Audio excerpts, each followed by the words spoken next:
I always believed I knew my son better than anyone. From the day he was born, it was just the two of us. His father disappeared when Liam was barely 6 months old. I raised him alone, through scraped knees, high school heartbreaks, and the awkward silence of teenage years. He was a quiet boy, polite, kind, and fiercely loyal. And I was proud to have raised someone so good despite everything life threw at us. Our bond was close, maybe closer than most, but never strange. At least, I never saw it that way. When he left for college 2 years ago, it felt like losing a part of myself. The house was silent. I buried myself in work and habit, counting the days until he'd return for holidays. Then this summer, he came home, and something had changed. It wasn't just that he looked older, he carried himself differently. Taller, more confident. His voice was deeper, his eyes more searching. He hugged me tighter than usual, held on just a second longer. I told myself it was just affection, that I was reading too much into it. At first, it was sweet. He cooked dinner, cleaned without being asked, even brought me coffee in the mornings. He'd watch movies with me, sometimes falling asleep with his head on my lap like he used to when he was little. It was innocent, comforting. But one night, as I brushed my hair in the kitchen mirror, he stood behind me, watching. He gently took the brush and began brushing it himself, slow and careful. I froze. "You don't even know how beautiful you are," he whispered. I laughed it off, trying to keep the air light, but inside, I felt something tighten. From then on, I noticed things I had never seen before, or maybe never allowed myself to. The way he looked at me, not just lovingly but lingering. His words became more thoughtful, intimate. He started opening up about how lonely he felt at school, how hard it was to connect with others. "You're the only one who really gets me," he'd say, locking eyes with a look that made my breath catch. I told myself it was the bond of a mother and son, nothing more. But deep down, something in me shifted. I started wearing a little lipstick around the house. I found myself sitting closer to him on the couch, holding eye contact longer than necessary. I dismissed the guilt that came and went, chalking it up to loneliness.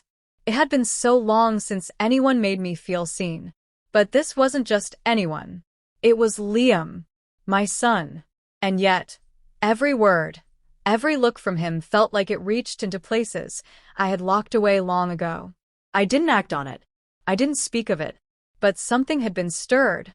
Something that couldn't be unfelt.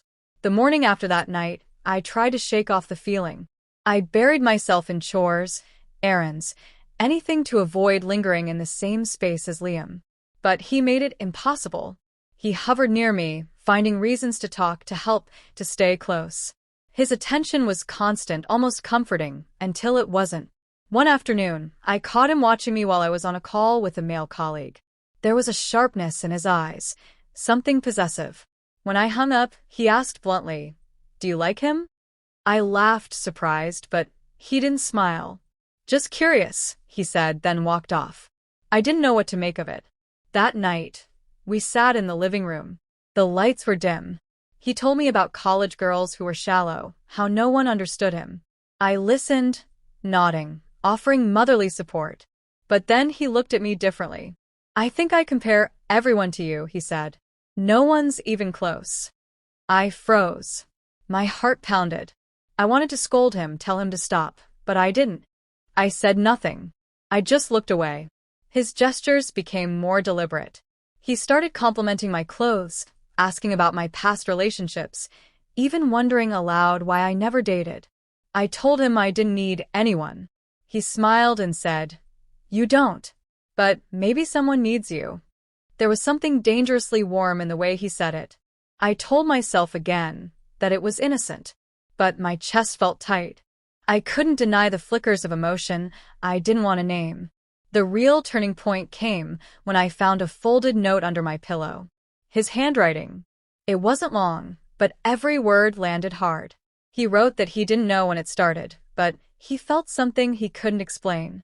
That he knew it was wrong, confusing, but also real.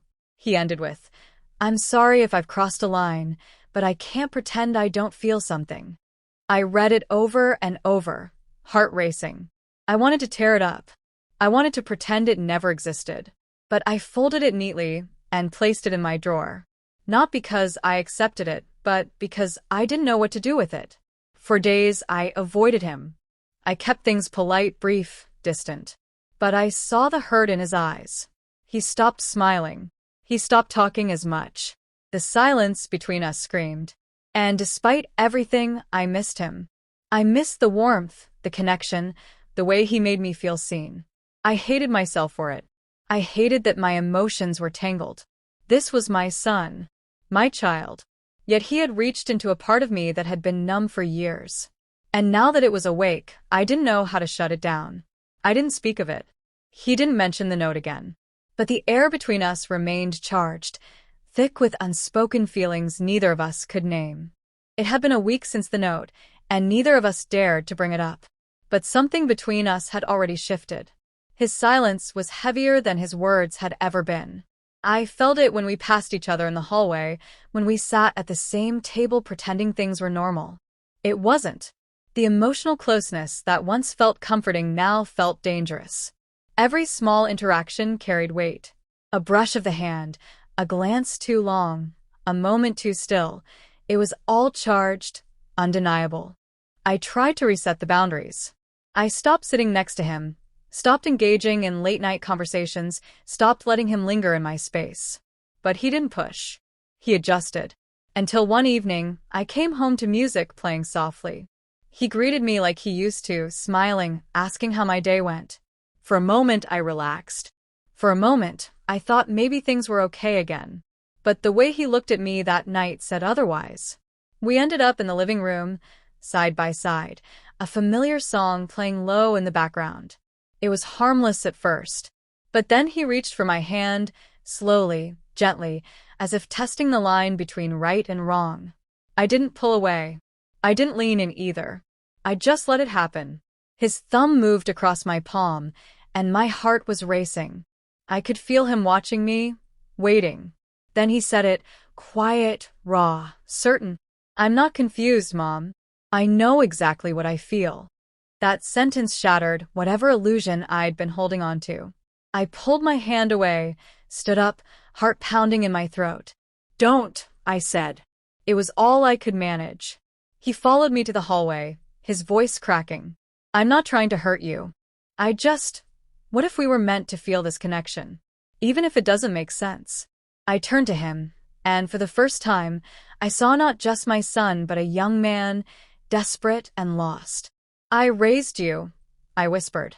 This isn't love. It's confusion. Pain.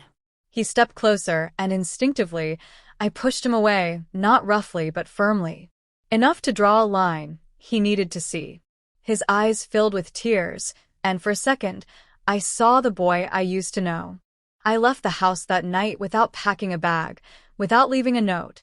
I needed space, time, clarity. I couldn't trust myself to stay under the same roof. I stayed with a friend, trying to silence the guilt, the shame, the whirlwind of emotion I couldn't even name. I wasn't just mourning what had happened. I was mourning the version of myself that thought nothing like this could ever occur. I loved my son, but what he awakened in me felt like betrayal. To motherhood, to everything I stood for. And yet, the most painful part was knowing a piece of me didn't want to forget how it felt to be seen like that. I didn't tell anyone what happened. Who would I even tell? There's no way to explain something you barely understand yourself. I spent those days locked inside my thoughts, replaying every word, every glance, every moment where I should have drawn the line, but didn't. I felt like I had failed him, not as a woman, but as his mother.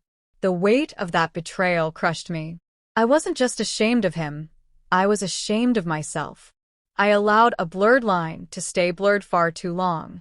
I created the space where confusion could grow, and when it bloomed, I froze. I left the house without explanation. A friend let me stay in her guest room. She never asked questions. She just handed me tea, gave me space, and let me breathe. I cried most nights.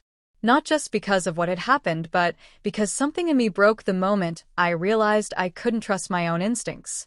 I had raised him with love and loyalty, but somehow along the way, I got too comfortable with the emotional intimacy. I let it feel too familiar, too needed.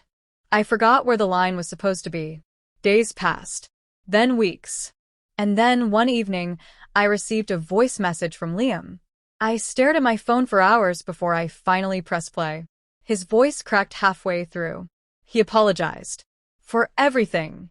He said he didn't understand his feelings either, that maybe he was just confused, maybe he saw me as more than his mother, because I was the only one who truly listened. He said he missed me, but he knew he had crossed a line, and he hoped someday I could forgive him, not for the letter, not for the looks, but for putting me in a position I never asked to be in. I didn't respond, but I listened to that message at least 10 times. After a week, I came home. The house was quiet. He had gone back to college. Everything was in its place, except for one thing, a photo of us in a frame, placed on the table near the front door. I picked it up, stared at it, and for the first time didn't cry. I just felt tired. That night, I burned the letter. Not out of anger, but out of necessity. I didn't want to hold on to it anymore. I needed to begin again. I needed to remind myself of who I was and what I stood for. I booked a therapy session. I started journaling. I forced myself to face what I had allowed to grow in silence. It will never leave me. The memory, the confusion, the guilt. But I've accepted that healing isn't about erasing the past. It's about learning from it. I loved my son. I still do. But now I love him with the right boundaries. I protect him from my own loneliness. I don't let it speak anymore. I've taken my voice back. And slowly, I'm learning to forgive both of us.